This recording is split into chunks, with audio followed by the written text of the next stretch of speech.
Bismillahirrahmanirrahim. Alhamdulillahirabbil alamin wassalatu wassalamu ala asyrofil anbiya wal mursalin nabiyina Muhammad wa ala alihi wa man tabi'ahum bi ihsanin ila yaumil. Baik, para jamaah sekalian, kita lanjut sesi keberapa? 9. Siang ini sampai 9. Sesi 10 nanti jam 4 sore ya. 4:30 nanti ya. Baik. Kita lanjut satu hadis saja habis ini. Namun pelajaran-pelajarannya penting sekali nanti yang kita lihat, yaitu hukum yang tadi saya ceritakan, menyolatkan jenazah di kuburan ketika sudah dimakamkan, sudah dikuburkan. Tadi saya singgung ya. Sekarang kita lihat hadisnya.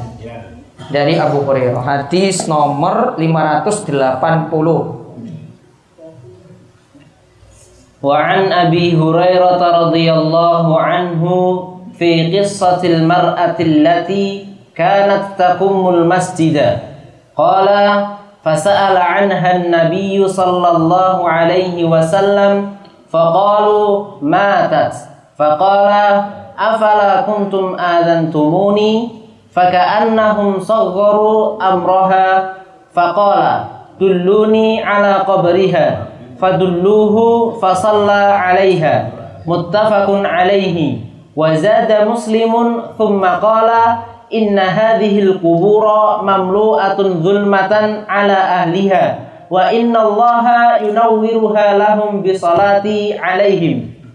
Baik, kita lihat hadis saking Abu Hurairah radhiyallahu anhu tentang kisah wanita. Ingat ya, ini wanita, yang dibicarakan wanita allati kanat taqumul masjid, yang biasanya ngurus masjid. Kita sebut apa berarti ini kalau biasa ngurus masjid? Tamir masjid. Dia jadi tukang sapu di masjid. Ya, jadi tukang sapu di masjid. Fasa'ala anha an-nabiy sallallahu alaihi wasallam. Nabi pernah tanya tentang dia. Tanya keadaannya, di mana ya wanita yang biasa ngurus masjid itu? Kemudian orang-orang menjawab, matat. Wahai Rasulullah, dia sudah meninggal dunia. Ketika itu Rasulullah SAW itu katakan, afala kuntum adantumuni. Kok kalian itu nggak ngabari saya? Dia biasa ngurus masjid, nyapu-nyapu masjid, dia mati, kok kalian nggak ngabari saya biar nanti saya bisa tahu dia dan bisa menyolatkan, kan berarti. Maka ketika itu faka'annahum sagharu amroha. Kala itu dikatakan seakan-akan mereka meremehkan urusan tadi. Karena mungkin dia cuma tukang sapu, karena dia cuma tukang ngurus masjid, dianggap orang biasa. Ngapain kita beritahu pada Rasul? Nah, ketika itu Nabi SAW katakan, dulluni ala qabriha. Kalau begitu tolong tunjukkan padaku mana kuburnya, mana kubur wanita tadi yang sudah mati. Kemudian fadulluhu, mereka menunjukkan kuburnya itu di mana. Fasalla alaiha, Nabi solatkan di kubur. Nabi solatkan dia di kubur. Muttafaqun alaih. Hadis ini diriwayatkan oleh Imam Bukhari dan Muslim. Wa zada muslimun, dan Imam Muslim itu menambahkan kalimat, Nabi SAW mengatakan, inna hadhil kubura mamlu'atun zulmatan ala ahliha. Sesungguhnya kubur ini penuh dengan kegelapan bagi orang-orang yang menghuni kubur tersebut. Wa innallaha yunawwiruha lahum bi sholati alaihim, dan kubur itu akan terang dengan sholatku untuk mereka. Artinya sholat yang Nabi SAW lakukan di kubur tadi itu akan menerangi kuburan. Sholat yang Nabi lakukan di kubur tadi akan menerangi kuburan. Nah, sekarang yang akan menerangi kubur tadi, alam kubur tadi. Nah, sekarang kita lihat faedahnya. 1,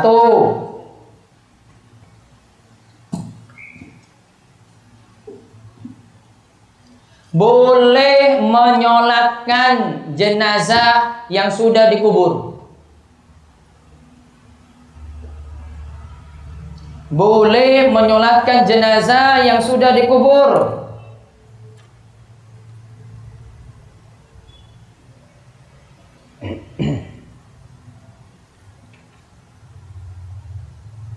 Yaitu disolatkan di kuburnya.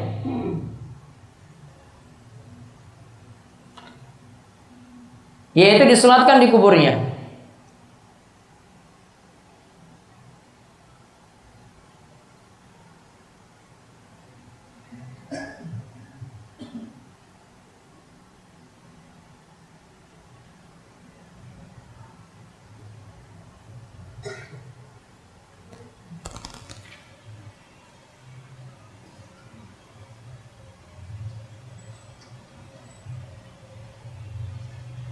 Nah, diberi catatan ini berlaku untuk orang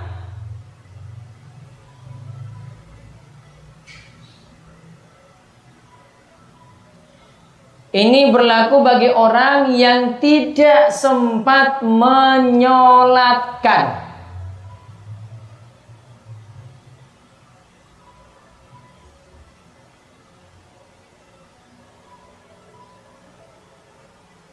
Yang tidak sempat menyolatkan dan baru tahu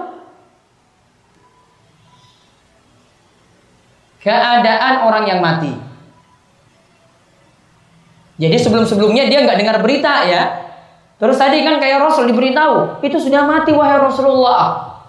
Nah baru tahu sekarang ini, nah lalu disolatkan di kuburnya. Boleh. Cuma orang sini saja yang belum pernah melakukan. Belum ngerti hadisnya lagi saiki. Iya. Bener itu. Baru sekarang belajarnya.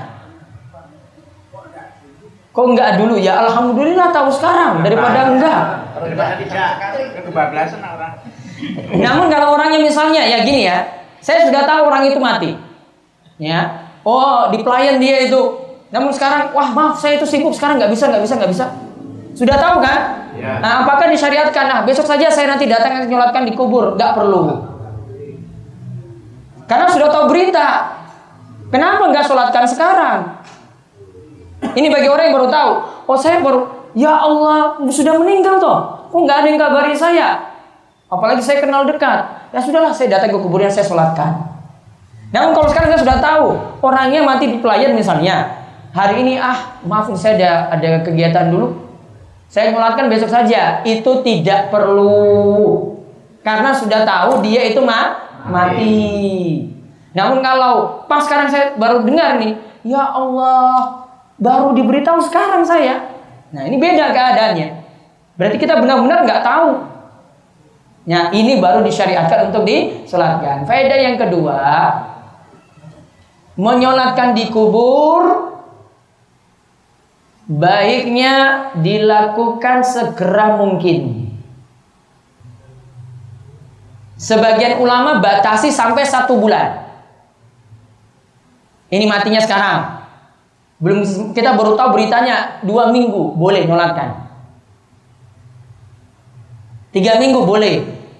Batasannya sampai 1 bulan. Kalau sudah 1 tahun ya nggak perlu. Ya, sudah dikubur sudah tahu beritanya juga dari dulu gitu. Apalagi zaman komunikasi kayak gini, ya nggak perlu. Kemudian faedah yang berikutnya lagi,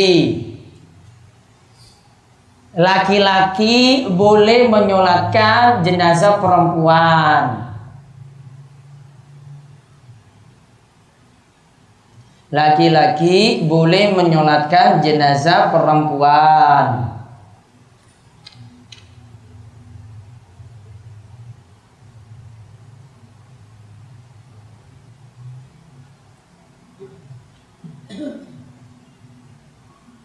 Faedah yang berikutnya lagi, boleh mengumumkan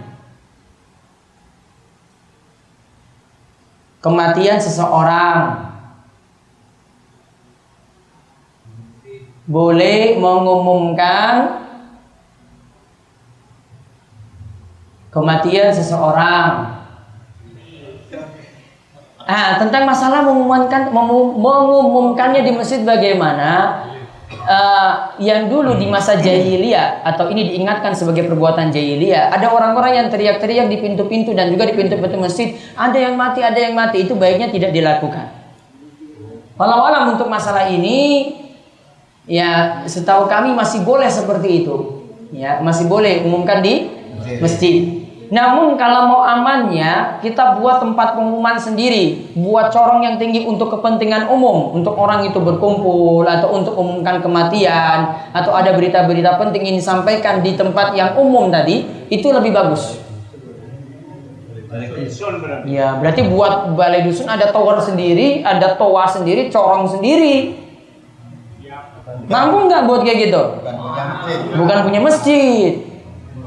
Tapi sudah membudaya gitu. Sudah membudaya. Ya sudahlah, biarkan saja ya, agak sulit juga di ini. Yang punya masjid sekarang. Yang punya masjid, kadang aja balai dusun pinjamnya dari masjid.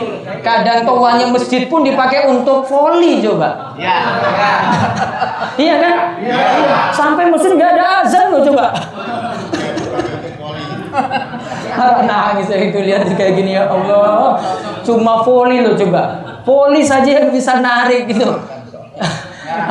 Corong dari masjid itu pindah ke lapangan juga. Nggak ada azan lagi di masjid. Ya Allah. Gimana ini, sungguh terlalu sekali.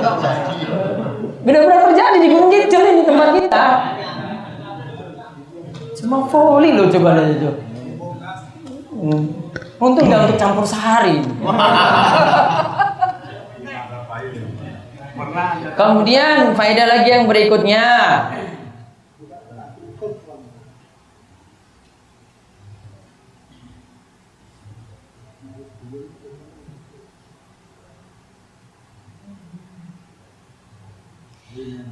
ketika menyolatkan jenazah di kubur,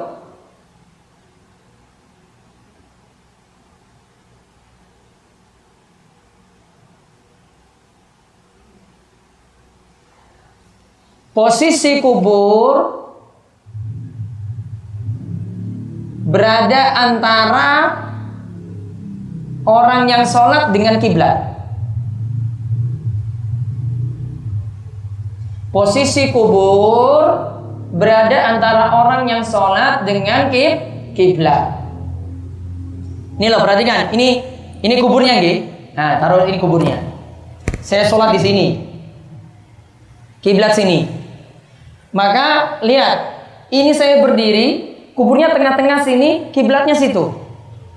Bukan kita sholatnya di sini, kiblatnya sana, bukan. Ini namanya kuburnya di samping kanan. Iya toh? Nah, iya, jenengan di situ, ini kubur, ini kiblat. Gitu. Jadi sholatnya menghadap ke kubur. Iya toh? Ya. Nah kalau yang ini tadi, ini bukan sholat ke kuburnya sini, bukan. Ini sholat ke kubur yang lain, yang ada di situ kan. Nah ini enggak. Kita kan maksudkan mau menyolatkan jenazah ini. Sungkupnya dibongkar, enggak perlu sebenarnya. Yang tadi masalahnya tadi itu tutupnya ada atapnya, ya jenengan yang buat susah sendiri sebenarnya. Kalau itu enggak ada kan bisa berdiri kan? Iya. Bisa diselang dengan antara kuburan yang lama. Ini langsung kubur dengan kuburnya. Kita mau nyolat langsung untuk jenazah ini, bukan untuk jenazah yang lain. Untuk jamaah, ya berarti nanti daerah situ ya kosong, nggak ada kuburnya di belakangnya. Ini memang kita benar-benar sholat langsung ke dia dan tidak duduki atau nginjak kubur lain. Ya berarti bergantian kalau nggak bisa langsung. Kan juga nggak banyak yang telat toh. Masa semua baru dapat berita loh zaman ini, kan nggak mungkin juga kan. Kalau sini kan Rasul cuma sendiri loh ini. Iya toh, Rasul cuma sendiri. Nggak ngajak gue yang lainnya kumpul lagi di sini. Wah, ngapain fungsinya kayak begini? Ngapain fungsinya sholat jenazah yang kemarin dilakukan? Paham ya? Kan nggak banyak, ini nggak banyak orang. Jadi jangan gambarannya wah 100 orang gimana? Ya nggak bisa. Karena kan sedikit orang saja yang biasanya telat. Kemudian manfaat menyolatkan jenazah Faedah yang berikutnya, manfaat menyolatkan jenazah di kubur tadi untuk menerangi kuburnya.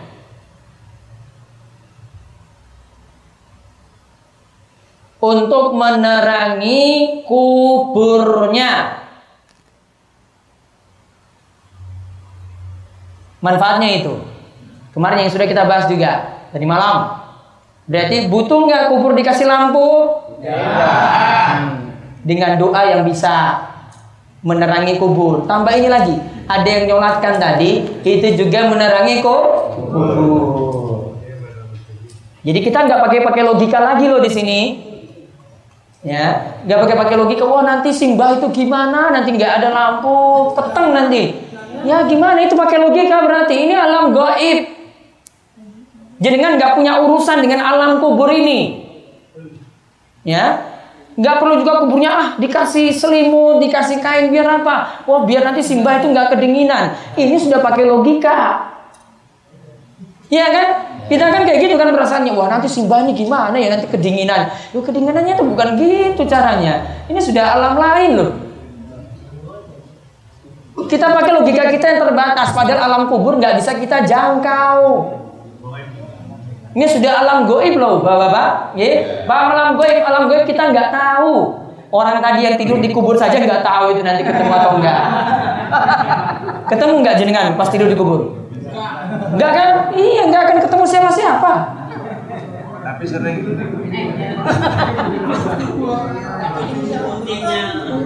Mau tidur di situ juga nggak akan ketemu siapa-siapa, sudah alam beda. Kecuali tadi ada yang gentayangan, itu yang mirip dengan yang sudah mati. Terus yang berikutnya lagi, faedah yang berikutnya, alam kubur itu alam gaib.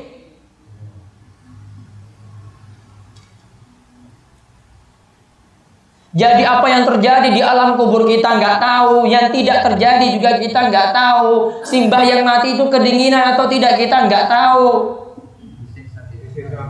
Airnya rembes nggak ke dalam itu kita juga nggak tahu. Itu bukan urusanmu. Iya kan? Wah, nanti kalau nggak diatapin nanti hujan deras itu gimana? Ya itu bukan urusanmu. Mau nanti airnya rembes ke dalam, ya itu bukan urusanmu. Ya, apa diberitahu juga? Beritahu malah geger nanti. Wah, simbah SMS ini katanya bocor ini atapnya. Nggak mungkin. Ini alam gaib loh ini. Itu sudah logika kita. Makanya tadi kita anggapannya perlu diatapin, perlu dikasih semen. Itu kan semua pakai logika semuanya, nggak pakai dalil. Padahal ini masuk alam kubur, itu masuk perkara gaib. Ya, sekali lagi itu diingat baik-baik. Nanti terangkan ke jamaah. Alam kubur niku alam gaib. Kita nggak tahu apa yang terjadi. Yang bisa menyelamatkan itu cuma amalan tok, nggak ada yang lain. Malaikat yang nanti tanya di alam kubur juga kita nggak tahu nanti malaikat tanya bagaimana. Cuma tahu jenis pertanyaannya saja. Kalau dia mau disiksa juga kita nggak tahu nanti hukumannya seperti apa. Wong kita nggak tahu juga orangnya nanti siksa atau tidak. Ini alam gaib ini. Salah satu contoh, ya, ini masuk perkara gaib. Ketika orang tidak bisa menjawab pertanyaan kubur, man rabbuk wa madinuk wa man nabiyuk, sapa rabbmu, apa agamamu, sapa nabimu. Pertanyaan ini kok tahu pertanyaannya? Nabi sudah bocorkan. Terus dibocorke iki lho pertanyaannya iki lho Mas. Ini kalau nanti tanya di kubur ini gini pertanyaannya. Namun orang itu bisa jawab tergantung dengan iman. Tak bocorkan jawabannya, jenengan jawab sekarang mudah, belum tentu nanti lulus ujian ketika di alam kubur. Iman dulu, iman.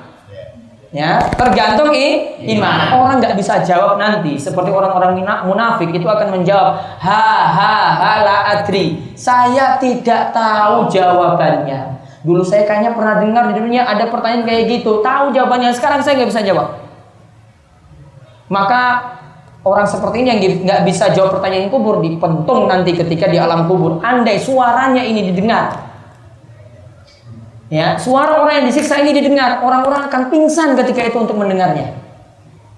Yang bisa mendengarnya itu selain daripada manusia. Jenengan nggak bisa dengar. Kalau jenengan dengar malah pingsan lebih dulu. Tanda ini alam gaib. Kita saja nggak tahu seperti itu suaranya. Cuma tahu dari cerita hadis lagi tuh tadi. Ini cuma cerita dari hadis loh, saking hadis. Kita nggak tahu.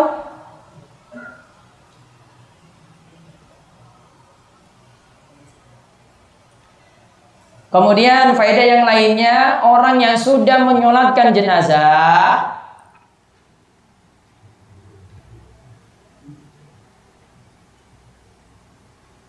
orang yang sudah menyolatkan jenazah tidak perlu mengulangi sholat di kubur.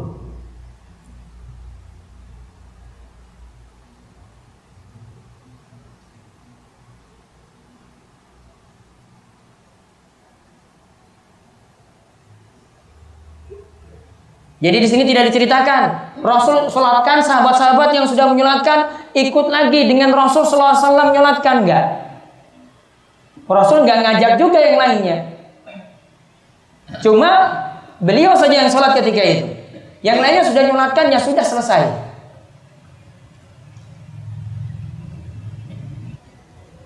Kemudian faedah yang terakhir, doa setiap orang.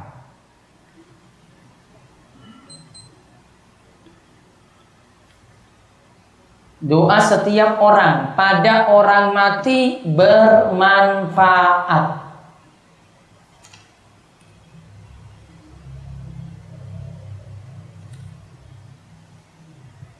Bermanfaat.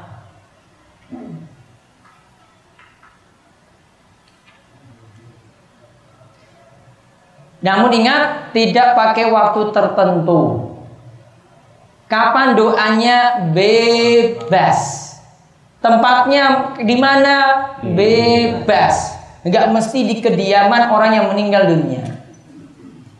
Bahkan nanti kalau kita ngumpul-ngumpul untuk seperti ini, nanti ada pembahasannya nanti insya Allah sore. Ngumpul-ngumpul seperti itu ada hukum tersendiri dibahas. Ini dikenal dengan an-na'yu. Maaf, ini dikenal dengan niyahah. Niyah itu berduka yang berlebihan, ya, berluka yang berlebihan pada orang mati. Tunggu kelanjutannya nanti sore insya Allah jam 4. Pak Isan, monggo.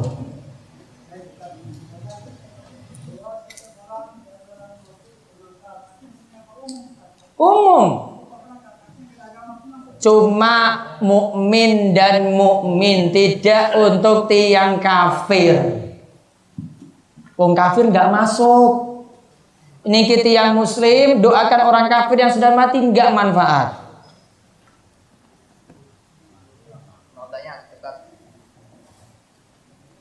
Kita sering menggunakan doa selamat, itu sebetulnya ada turunan tidak. Doa selamat ke pripun? Allahumma inna nas'aluka selamatan Fiddin. ya. Terus dibaca kapan itu? Ya, setiap kali ada kita doa khususnya pada orang-orang hajatan itu. Yang kedua, Terutama untuk orang-orang yang kematian atau orang ya, intinya tadi doanya boleh siapapun yang berdoa, isinya apapun, tidak dikhususkan waktu, titik. Yang kedua, kita sebagai rois kadang-kala juga belum paham betul doa sodako itu yang seperti apa. Doa sodako kayak gimana itu maksudnya? Ketika itu Contoh.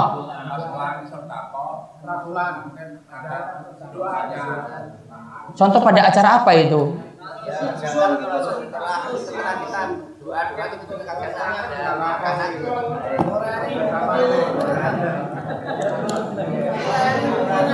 Wonten Pak.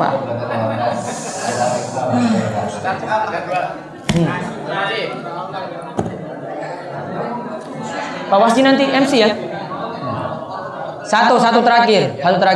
Assalamualaikum warahmatullahi wabarakatuh. Waalaikumsalam warahmatullahi wabarakatuh. Saran masalah sholat, Ustaz. Di tempat kita itu kalau pada sholat id, baik itu Idul Adha maupun Idul Fitri, itu ada dua pendapat. Ada yang sholatnya di lapangan, ada yang sholatnya di masjid.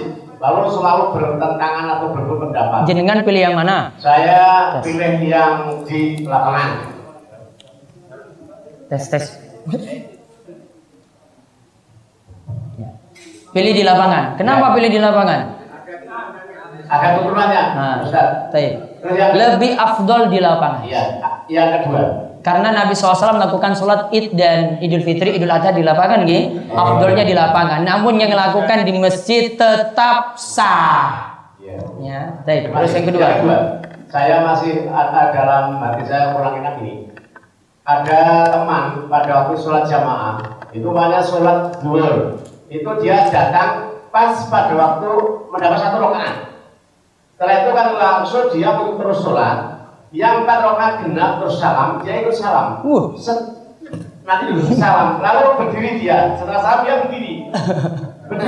Sholatnya itu tidak menutup kekurangan, tapi dia sholat pada apa? Duhur yang 4 rakaat, kalau malam 3 rakaat gitu. Lalu bagaimana langkah kita kalau ada permasalahan seperti itu? Terima kasih. Jadi pas rakaat ketiga untuk dia, imamnya wis rakaat keempat, dia ikut salam bareng imam. Ya. Terus nambah rakaat lagi. Tidak. Malah dia itu sholat biasa. Kalau tadi dalam duhur dia 4 rakaat gitu loh. Sama 4 rakaat. Ya. Gimana ya? Wah, dijak ngaji wes coba ya. Ya kontak kok pas malam Kamis. Mereka yang merasa seperti itu adalah saya sudah sepuh tapi dia lebih sepuh dan sesepuh gitu. Oh berarti tiang sepuhnya terlalu ngeyel-ngeyelan terus ya. Kon ngaji. Ya? Kon. Iya. Sholatnya nggak benar berarti. Ya. Zuhur tetap 4. Jenengan telat 3 tambah 1. Nggak bisa kurang. Makanya saya bersama teman-teman yang sudah tahu sebenarnya kualitasnya cukup tidak sholat lagi seperti sholat. Iya, betul. Terima kasih. Ya. Baik, itu saja dulu.